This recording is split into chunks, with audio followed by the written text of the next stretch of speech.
like a buttercup. You're a Barbie doll. Show them all what I'm made of. Strut down the hall. Won't stop till I get enough. Hey everyone, welcome back. Ready for another deep dive? Absolutely.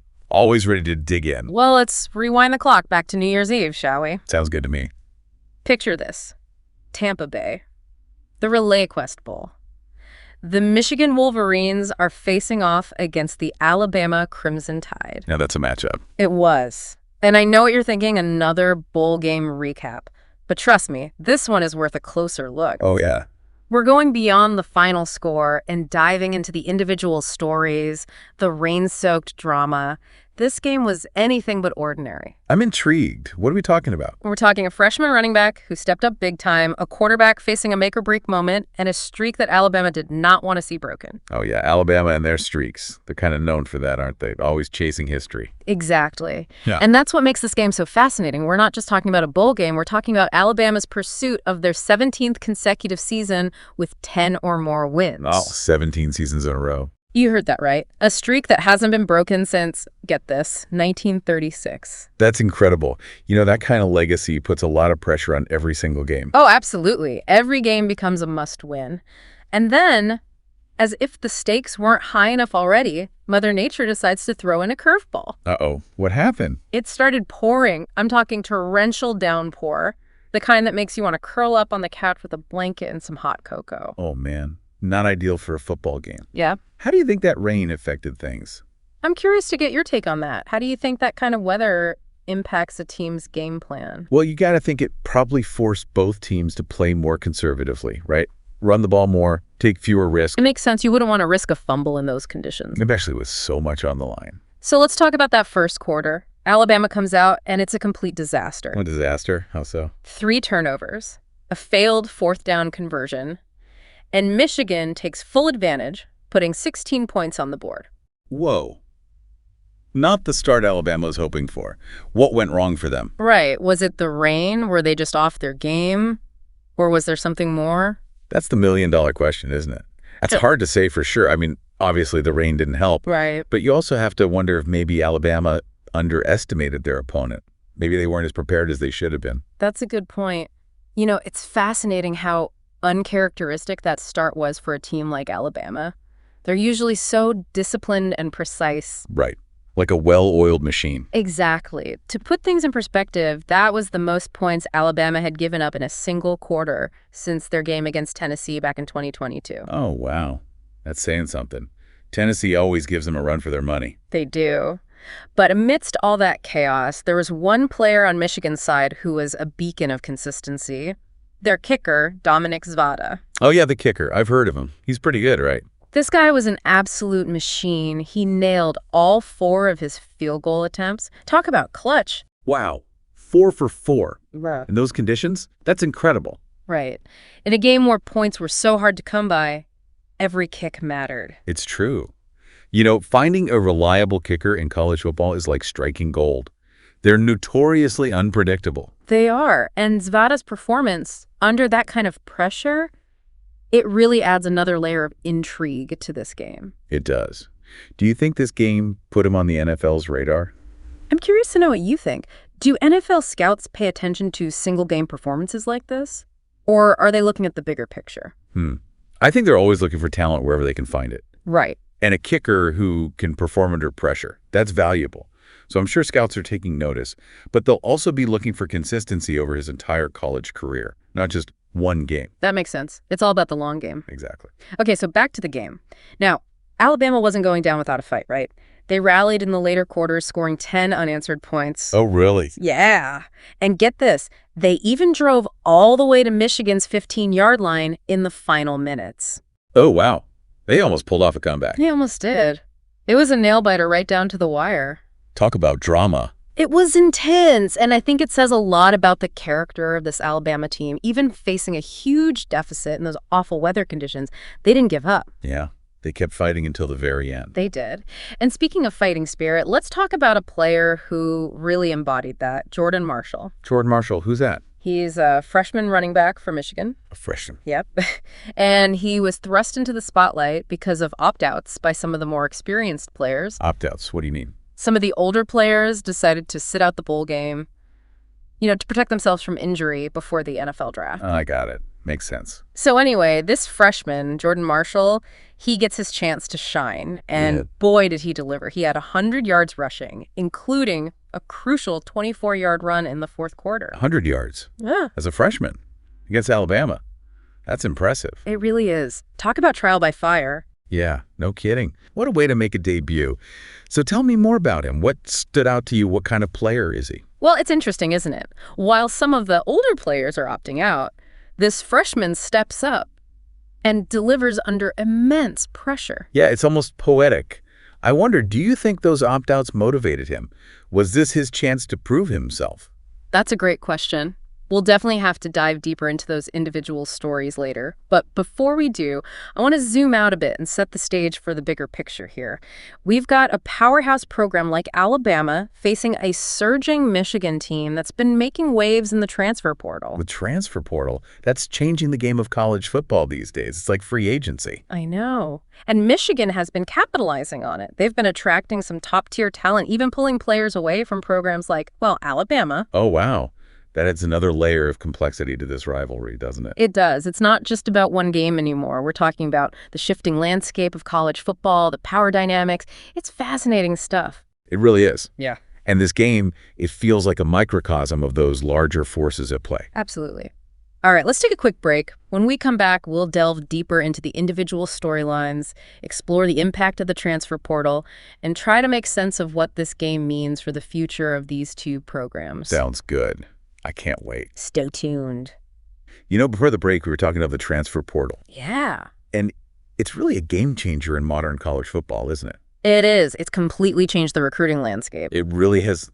Players have more power now than ever before to choose where they play. And Michigan has been really smart about using the portal to their advantage. They have. They've been attracting some top talent, even pulling players away from programs like Alabama. Yep, Alabama. Yeah. In fact, there was one player who transferred from Alabama to Michigan and actually played against his former team in this very game. Oh, wow. Really? Yeah. It's crazy, right? That's wild. I didn't realize that. It's a whole new level of rivalry, isn't it? It is. It makes you think about the transfer portal in a different light.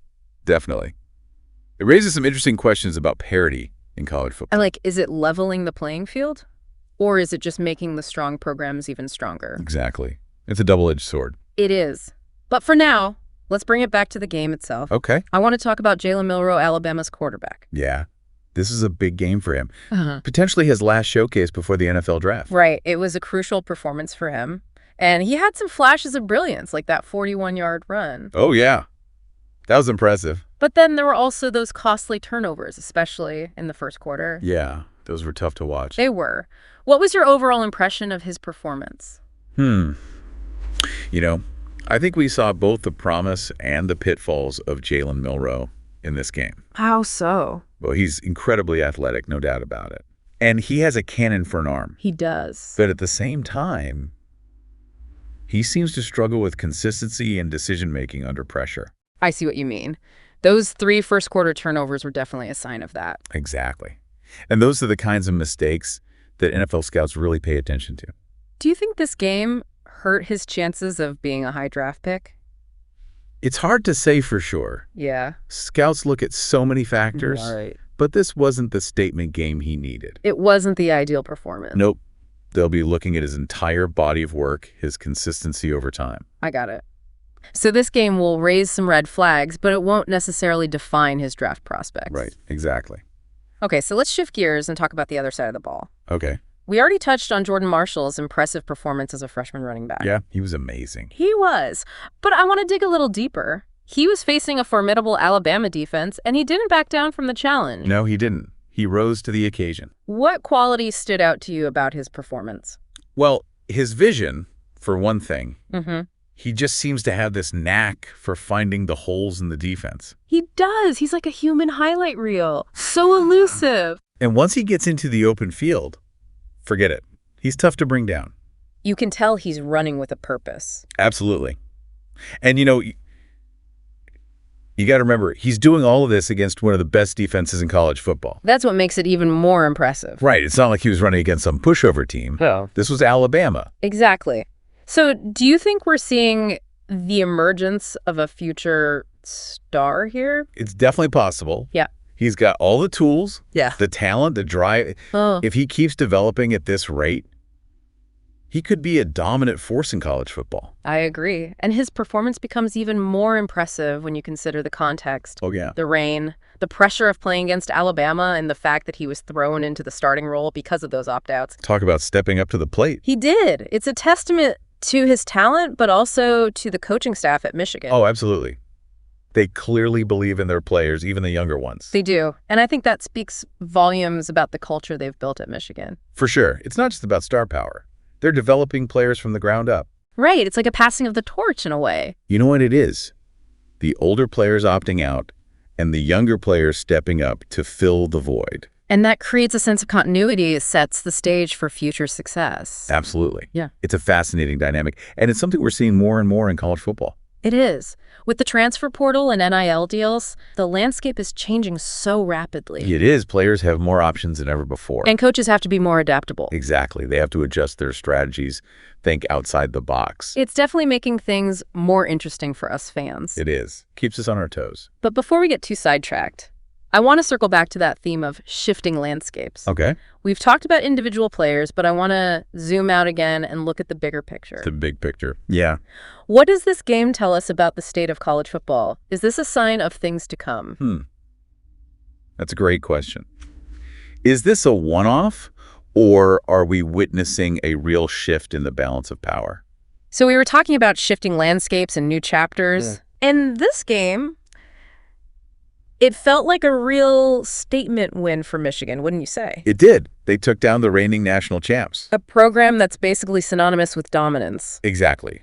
Alabama has been the gold standard in college football for what seems like forever. Over a decade. At least. Yeah. But in this game, they looked vulnerable. They did. Those early turnovers, the struggles on offense, it was almost like they weren't prepared for the intensity that Michigan brought. I agree. And it wasn't just that they lost. Right. It was how they lost. Yeah. Michigan outplayed them in almost every aspect of the game. They did. It felt like a changing of the guard, Like a symbolic victory. signaling a potential power shift in college football. I think you're right.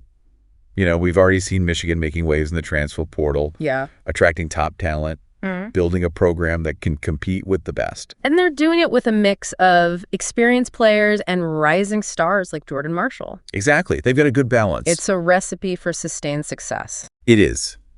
So you have to wonder, what does this loss mean for Alabama? Right. Will it be a wake-up call? A reminder that they can't just coast on their reputation? Or is this the beginning of a decline? The start of a new chapter where they're not the dominant force they once were? It's so hard to imagine Alabama falling from grace. I know. They've been on top for so long. But dynasties don't last forever, do they? Nope. We've seen it happen before. Programs rise and fall. The balance of power shifts. And that's what keeps college football so exciting. It's unpredictable. You never know what's going to happen next. Exactly. Speaking of unpredictable, Yeah. the transfer portal. Oh, yeah. We can't forget about that. It's a wild card. It's reshaping the entire landscape of college football. And it's going to be interesting to see how it impacts these two programs moving forward. For sure. It's become such a major factor in recruiting and roster management. Coaches have to ask their strategies. They can't just rely on traditional recruiting methods anymore. Nope. It's almost like a free agent market within college football. It is. Players are constantly on the move. Programs are battling it out for their talent. It's a whole new bowl game. So it adds another layer of intrigue to this rivalry, doesn't it? It does. Will Michigan continue to poach players from Alabama? Will Alabama find a way to counter their success in the portal? Who knows? It's going to be fun to watch it all play out. It is. All right, as we wrap up this deep dive, what's the one big takeaway for you? What are you going to be thinking about long after this game is over? For me, it's the question of legacy. Yeah. You know, Alabama has built this incredible legacy of success. Yeah. But is this loss a sign that their grip on that legacy is loosening? Interesting. And on the flip side, Right. Is this the moment where Michigan steps into a new era, an era where they're not just contenders? What, champions? Exactly. It's a question that's going to linger for a while. It is. And that's the beauty of college football, isn't it? The passion, the drama, the stories that unfold over time. It's more than just a game. It is. It's a whole world. So to everyone listening out there, keep Yeah. an eye on these two programs. Keep exploring those subplots. Keep asking the tough questions. Because as we've seen, there's always more to the story than meets the eye. There is. Thanks for joining us on this deep dive. It's been a pleasure. Until next time, keep exploring, keep learning, and keep diving deep. Sound the alarm. I'm coming up. We'll have a ball. I'm sweet like a buttercup. You're a Barbie doll. Show them all what I'm made of. Strut down the hall. Won't stop till I get